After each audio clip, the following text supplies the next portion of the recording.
बोलो जयकारा बोल मेरे श्री गुरु महाराज की जय। सभी गुरुमुख प्रेमियों से सप्रेम जय सच्चिदानंद। आनंद वाणी में श्री गुरु महाराज जी के वचन हैं, जो पल बीते भक्ति में सो ही सफल कहाई। भक्ति बिना जो पल गए सो किस लेखे माही। जीवन के जो पल भक्ति में व्यतीत होते हैं वही पल सफल हो जाते हैं, सफल कहलाते हैं।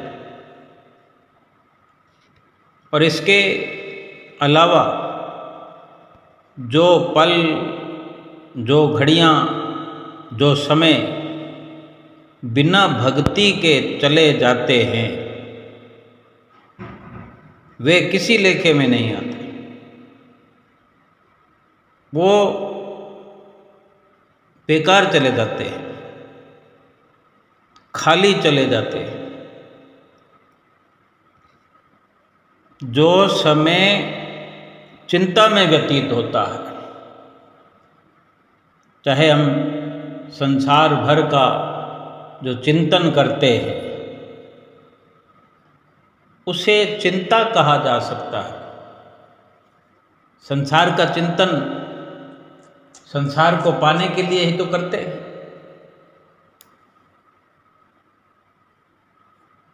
कि हर सामान, हर चीज़ हमें मिल जाए, हमें हर वस्तु का अभाव लगता है। जो हमारे पास आ गया, जो मिल गया, जो मिला हुआ है उसकी ओर हमारी नज़र जाती नहीं। लेकिन जो नहीं मिला, नहीं मिलने वाले सामान तो बहुत हैं, जो मिल गए हैं वो भी बहुत हैं। लेकिन अक्सर जो सामान नहीं हमें मिले उन्हीं के बारे में हम चिंता करते हैं कि कब ये सभी सामान हमारे घर आ जाए, हमें मिल जाए।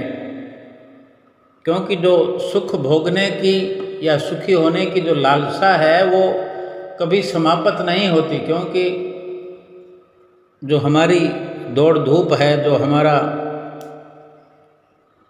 चुनाव है, जो हमने सुखी होने का रास्ता अपनाया है वो सरासर गलत है, 100% गलत है।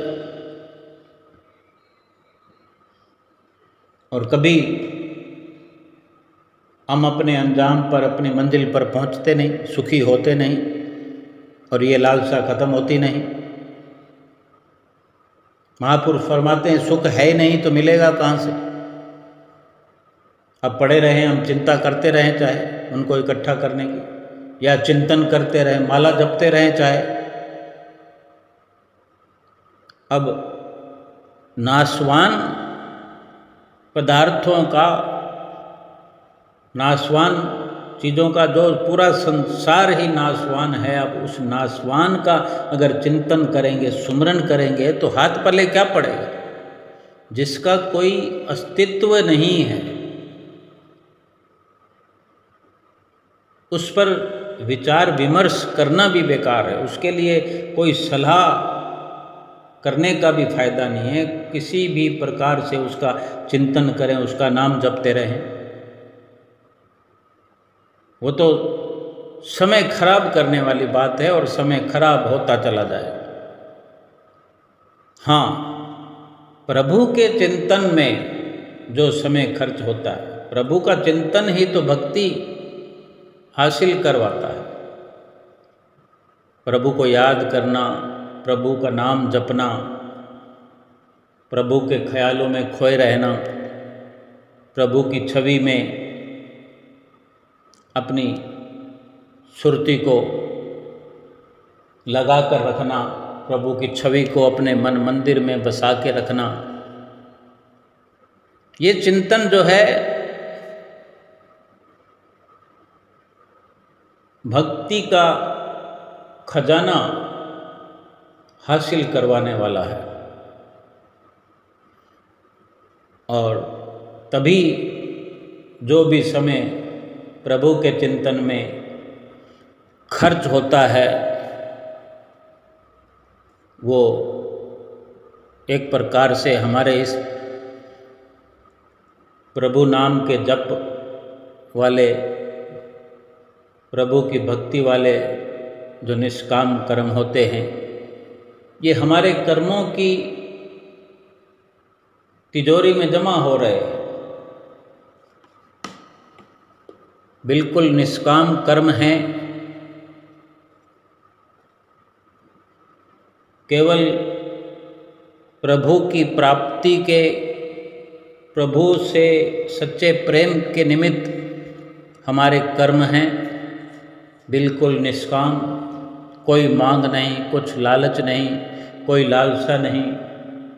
ये निष्काम कर्म हमें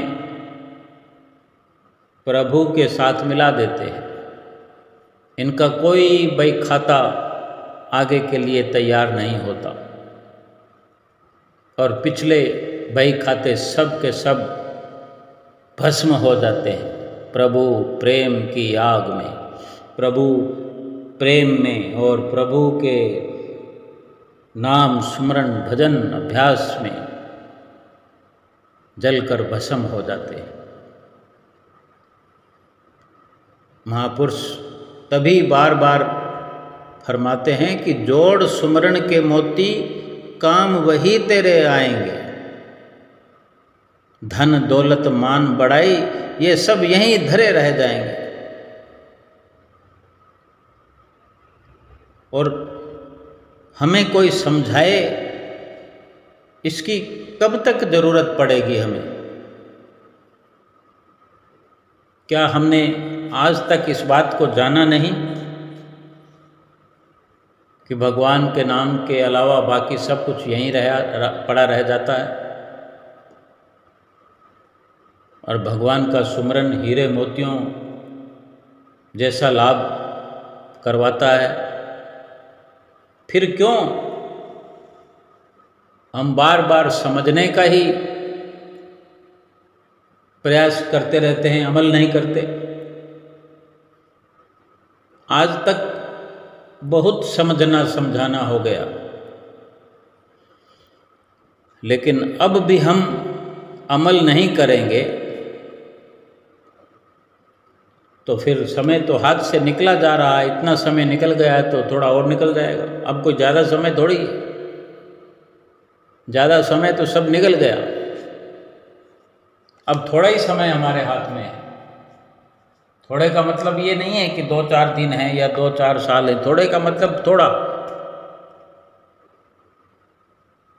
ना जाने अंत का यही श्वास हो। जो श्वास हम ले रहे हैं क्या पता यही अंतिम हो जाए, बाहर वापस श्वास आए ही नहीं। यही सोचकर हमें भगवान के नाम का चिंतन करना चाहिए। सरल सीधे शब्दों में संतों महापुरुषों ने समझा दिया है। एक बार नहीं, 10 बार, 100 बार, 1000 बार नहीं, बल्कि बार बार हमें ये समझने का अवसर मिलता रहा है कि जो पल बीते भक्ति में, जो पल यानी एक एक पल का हिसाब समझा दिया है। एक पल का भी लेखा है, चाहे भक्ति में लगाएं या माया में लगाएं। एक एक पल का हिसाब होना है। भक्ति में लगाया तो भक्ति का हिसाब हमारे खाते में जुड़ जाएगा, माया में लगाया तो माया का बही खाता बन जाएगा। फिर हमें क्या करना चाहिए ये हम स्वयं विचार करें कि भक्ति के बिना जो पल, घड़ियाँ, घंटे, दिन, महीने, साल करके जो हमने उम्र व्यतीत कर दी है, हमारे हाथ पले आज कुछ भी नहीं, खाली के खाली। इतनी संपत्ति होते हुए भी, ढेरों ढेर संपदाओं के मालिक होते हुए भी हम अगर आज विचार करें तो खाली हाथ है, कहने को कुछ भी नहीं है कि हम किसी को कह सके कि मेरे पास ये है। फिर भी हम ये कहते हैं मेरे महल हैं, माड़ियाँ हैं, संपत्ति है, दौलत है, सोना है, चांदी है। लेकिन उस परमात्मा को जवाब देने के लिए आज कुछ भी नहीं है हमारे पास कि मैं कुछ एकत्र करके लेकर आ रहा हूँ आपसे मिलने। ये तो शुद्ध बुद्ध ही हम खो बैठे हैं कि हमें वापस भी जाना है, और जाना तो पड़ेगा ही। फिर क्या लेके जाएंगे? खाली हाथ लेकर जाएंगे। खाली हाथ तो संसार में हम अपने रिश्तेदारों के घर भी नहीं जाते। झूठ मूठ के रिश्ते, धोखेबाज, दगाबाज पूरा संसार है।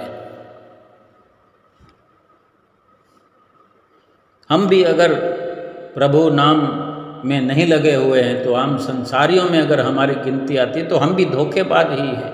धोखेबाजों के साथ रह रहे हैं, धोखेबाजों से हमारा मिलना जुलना है, उन्हीं के साथ उठना बैठा है, तो उठना बैठना है, तो हम क्या हैं फिर? हमारी गिनती किस में है?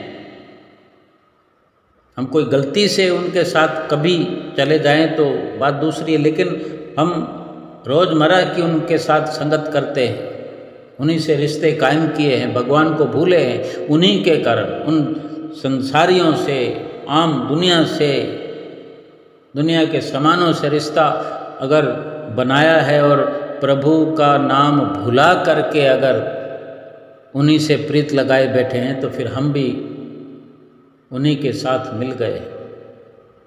अगर संसार झूठा है तो फिर हम भी झूठे। जो संसार का हश्र होगा वही हमारा भी होगा। ये महापुरुषों के वचन तो उनके लिए हैं जो गुरुमुख की श्रेणी में आ गए। बेशक किसी के लिए भी भक्ति की राह पर आना मना नहीं है, लेकिन सर्वप्रथम तो गुरुमुख के लिए महापुरुषों को अधिक चिंता है कि इस राह पर चल पड़े हैं अगर, तो फिर पहुंचने में देर नहीं लगनी चाहिए। पूरा पूरा लाभ उठाना जरूरी है। कोई भी माता पिता किसी और के अड़ोस पड़ोस के रिश्तेदारों को, उनके बेटों को, बच्चों को समझाए, सही रास्ता दिखाए, लेकिन क्या उससे पहले वो अपने बच्चों को अच्छे संस्कार दे? ये जरूरी नहीं है। सर्वप्रथम वो अपने घर से शुरुआत करेगा। वो चाहेगा कि मेरा बच्चा, मेरे बच्चे संस्कारी हो। और जब अपने घर में माहौल खुशनुमा हो जाए, दूसरों को भी खुशहाली की राह पर ले जाना एक परोपकार है। परमपिता परमेश्वर जो सतगुरु के रूप में अवतरित हैं, हमें जो चरण शरण प्राप्त हुई है, सभी के लिए एक खुला संदेश है। लेकिन जो जुड़े हुए हैं हम जैसे, आप जैसे गुरुमुख प्रेमी, उन्हीं के लिए तो श्री गुरु महाराज जी यत्न ही कर रहे हैं रात दिन। किसके लिए इतना ये पसारा भक्ति का, इतनी रचना श्री दरबार की आगे से आगे बढ़ाते चले जा रहे हैं। हमारी समझ से बहुत परे की बात है, लेकिन अगर हम समझना चाहें तो इतना काफ़ी है कि उनका जो जतन है, ये जब से श्री परमहंस दयाल महाराज जी ने इस धरती पर अवतरित होकर ये श्री आनंदपुर दरबार की नींव रखी, ये भक्ति का परचम लहराया है,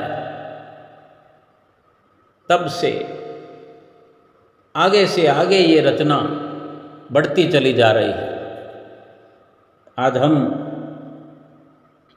जो हाजिर हजूर गुरु महाराज जी की हुजूरी प्राप्त किए हुए हैं, हम अगर उम्र दराज हैं तो हमारे माता पिता हैं तो वे भी हुजूरी प्राप्त किए हुए हैं, और हमारे माता पिता आज नहीं हैं तो कभी न कभी उन्हें लाभ हुआ है, दादा दादियों को लाभ हुआ है, और हम आज लाभान्वित हैं तो हमारी इस पीढ़ी के बाद हमारे बच्चों को लाभ मिलना शुरू हो गया है। हमारे घर में अगर महीना 2 महीना 4 महीना साल 2 साल का भी बच्चा है, बच्ची है, तो वहाँ बोल जयकारा, बोल मेरे श्री गुरु महाराज जी की जय हो रही है, सिखाया जा रहा है, बच्चे सीखते चले जा रहे हैं। श्री आनंदपुर में श्री दर्शनों के लिए आई हुई संगत के भीड़ के बीच से कई बच्चों की आवाज़ें आते हैं, कई माइक पर पहुंच जाते हैं। 3-4 साल की उम्र के बच्चे, चाहे 4 लाइनें ही सही, अपनी मधुर मीठी वाणी में भजन बोलने की कोशिश करते हैं, पूरा दर्शन हाल सुनता है। ये संस्कार ही तो हैं, ये बढ़ती हुई भक्ति की रचना, लहराता हुआ भक्ति का परचम जो आसमान की बुलंदियों को छू रहा है, ये जतन किस लिए हो रहा है? हमारे लिए हो रहा है। हम कमियां पेशियां करेंगे, फिर अगले जन्म में आना पड़ेगा। तो हमारे श्री परमहंसों ने तो बड़ी सुंदर रचना रचा रखी है, लेकिन क्या हम इस जीवन में पूरा लाभ उठाएं तो हमारे लिए कितना लाभदायक होगा। क्यों हम लापरवाही करें, गलतियां करें, कमी रखें? क्यों अपने श्वासों को बेकार जाने दें? कीमती पल, कीमती घड़ियां भक्ति से खाली क्यों जाएं? क्यों हमारा समय कूड़ेदान में जाए? अगर भक्ति में समय व्यतीत नहीं होगा तो फिर कूड़ेदान में जाएगा। जो समय संसार की चिंता में, संसार के चिंतन में, संसार को पाने की लालसा में व्यतीत होगा, वो समय तो कूड़ेदान में जाएगा, डस्टबिन में जाएगा। और कूड़ेदान में पड़ी चीज़ को कोई, कूड़ेदान में पड़ी हुई चीज़ का तो वो रद्दी के भाव में भी नहीं बेचते, रद्दी के भाव में नहीं बिकता। कूड़ेदान का सीधा सीधा मतलब ये होता है कि उसको फिर अगूड़ी पे फेंक दिया जाता है। कूड़ेदान वाली जो गाड़ी आती है उसमें डाला जाता है, जो कहीं जाकर कूड़ेदान में ढेर जहाँ बदबू आ रही होती है पहले से, वहीं उस कूड़ेदान के कचरे को वहाँ फेंका जाता है। किसी प्रकार की उम्मीद नहीं की जा सकती कूड़ेदान के अंदर से। और हमारा समय अगर कूड़ेदान में जा रहा है, हमारे हाथों से सरकता हुआ, हमारी निगरानी में अगर हमारा समय कूड़ेदान में जा रहा है, तो अफसोस के सिवा कुछ भी नहीं। केवल और केवल हमसे ज़्यादा अफसोस हमारे श्री गुरु महाराज जी को होता है, क्यों हम उन्हीं के अंश हैं। उन्होंने उम्मीद से हमें पाल पोस कर बड़ा किया। बेशक हमारे माता पिता ने अपने घर में जन्म दिया, लेकिन असली पालना हमारी जीव आत्मा की तो श्री गुरु महाराज जी ही कर रहे हैं और करते रहेंगे। तो क्यों ना उनके उपकारों का बदला हम उनकी आज्ञा की पालना करके उनके श्री चरणों में समर्पित करें। उनको अफसोस करने का क्यों अपनी ओर से हम अवसर प्रदान करें। वो इतनी हमारी चिंता करते हैं, परोपकार करते हैं हमारे भले के लिए, हमारे जीवात्मा की भलाई के लिए, हमारी आत्मा की सुख शांति के लिए, हमारे जीवन की सफलता के लिए, हमारा एक एक पल लेखे में आए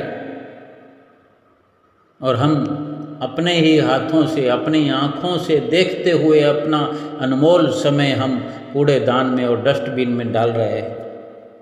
उस संसार का चिंतन करते हुए, उस संसार को पाने की लालसा में अपने सतगुरु के बताए हुए रास्ते को छोड़कर माया वाली राह पर चल पड़े हैं। धक्के खाने पड़ेंगे, उस रास्ते पर जाने के लिए प्रयासरत हैं। धक्के खाती हुई जीवात्मा आई है, दर दर भटक कर आई है। एक भिखारी से भी बदतर हालत में हमारे जीवात्मा 84 लाख योनियां भुगतती आई है। एक भिखारी का भी दर्जा होता है। 84 लाख योनियों का क्या दर्जा है? इंसानों की योनि में अगर इस मनुष्य जीवन में, अगर मनुष्य शरीर में अगर भिखारी भी है तो वो भी परमात्मा की प्राप्ति कर सकता है। लेकिन भिखारी को हम किस नज़र से देखते हैं? लेकिन वो भी भगवान को पाने का अधिकारी है। लेकिन ये जीवात्मा 84 लाख योनियाँ, 84 लाख योनियों के शरीरों में धक्के खाते हुए आई है। भिखारी से भी कहीं बदतर हालात में कितने जीवन व्यतीत किए हैं।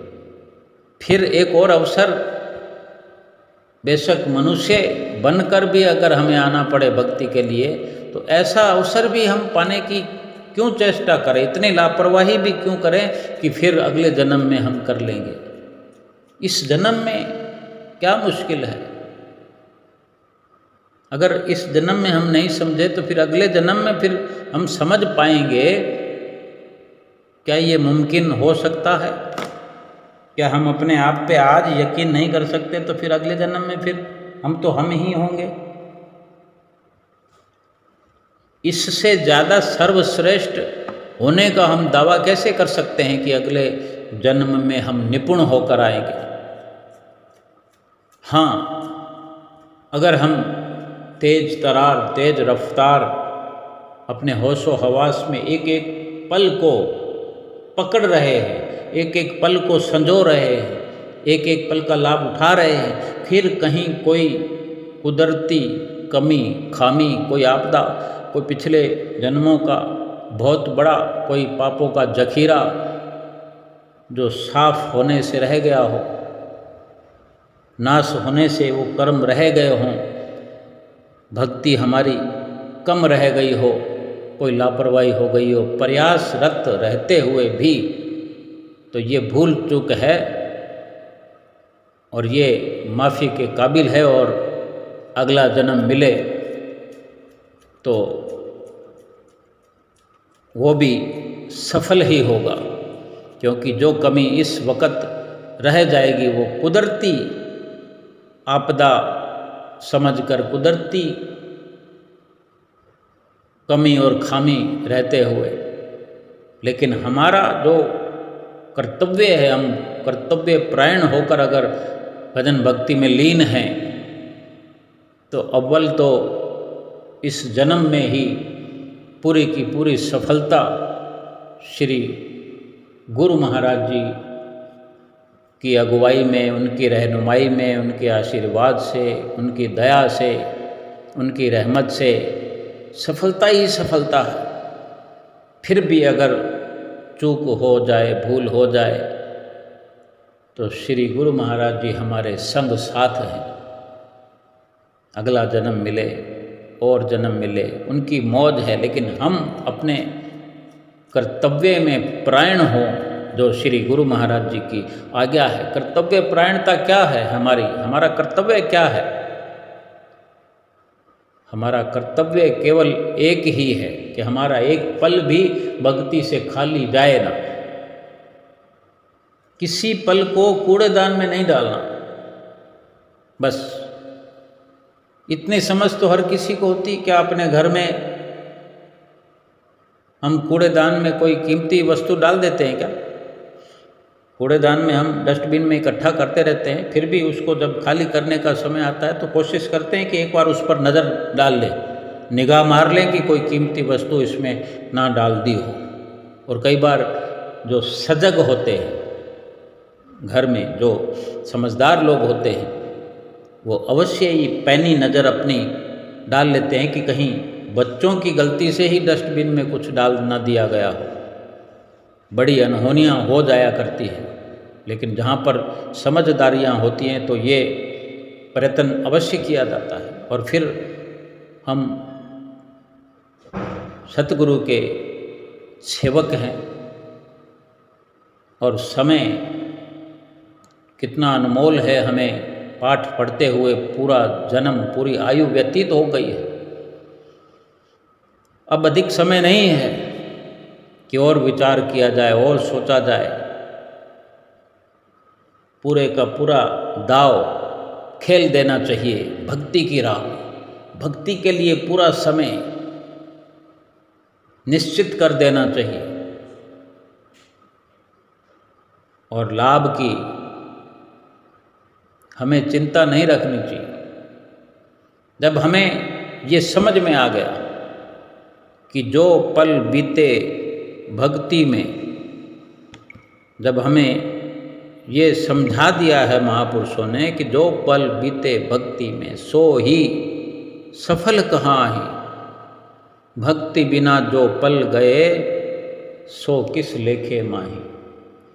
इतनी समझ में आने के बाद में हमें रिजल्ट क्या देखना, रिजल्ट तो पहले से ही निश्चित हो गया। और भक्ति क्या है, हमें रोज श्री गुरु महाराज जी समझा रहे हैं कि श्री आरती, पूजा, सेवा, सत्संग, सुमरन, दर्शन, ध्यान श्रद्धा सहित जो नित्य करे निश्चय हो कल्याण। ये 5 नियमों की पालना जो करता है उसका कल्याण हो जाता है, उसका मंगल ही मंगल है। और 2 घंटे भजन अभ्यास,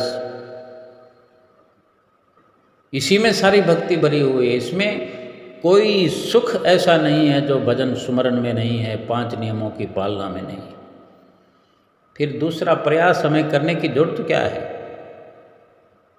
पंचम पातशाही गुरु महाराज जी ने अनेकों बार फरमाया कि खाओ पियो खुशियाँ मनाओ, बात ना भूलो एक, श्री आरती, पूजा, सेवा, सत्संग, सुमरन, दर्शन, ध्यान, चाहे बाधा पड़े अनेक, सब कुछ करो। अच्छे से अच्छा खाओ, अच्छे से अच्छा पहनो, अच्छे से अच्छे रहो। श्री परमहंसों की निगाह में, श्री परमहंसों की ये 5 नियमों की पालना करते हुए, 2 घंटे भजन अभ्यास करते हुए इस लोक में भी खुशियाँ हमारे जीवन में बिखरी रहेंगी। इस जीवन में भी खुशियों में सराबोर होकर और परलोक भी हमारा सुहेला होता चला जाएगा। और श्री गुरु महाराज जी यहाँ भी हमारे संग साथ हैं और आगे भी हमारी आत्मा के साथ अपने धाम में हमें ले जाएंगे। इससे बढ़कर और हमें क्या चाहिए? बस उनकी प्रसन्नता प्राप्त करें और अपने समय को सकारत करें। बोलो जयकारा, बोल मेरे श्री गुरु महाराज की जय।